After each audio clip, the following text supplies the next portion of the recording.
হবে। ঠিক আছে দেখে দাও। টিং টিং টিং। মানি উঠে পড়। হ্যাঁ তুমি এখন ডাকছো কেন? এখন তো 6টা বাজে। মেয়েটা এখনো উঠলো না। পরে বলবে আমি ডাকিনি। কিরে উঠলি না? ওর বলছি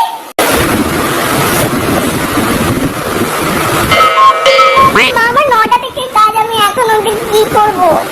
এখনো উঠলো না। শেষ মুহূর্তে উঠে না খেয়ে কাজে বসে যাবে। তাড়াতাড়ি মজা দেখাচ্ছি। মানি 9টা বেজে গেছে, তুই কাজ বাজ ছেড়ে দে। কতবার ডাকতে হবে তোকে? 9টা বেজে গেছে। আমি কোনোদিনও বলবো না তোমাকে ডেকে দিতে। চুপ কর। 6টা থেকে ডাকছি বলে 8টায় উঠতে পারলি। 8:30টায় কাজে উঠতে পারতিস, কাজে বসতে পারতিস আজকে? বেশি বলছে। है कहाँ रे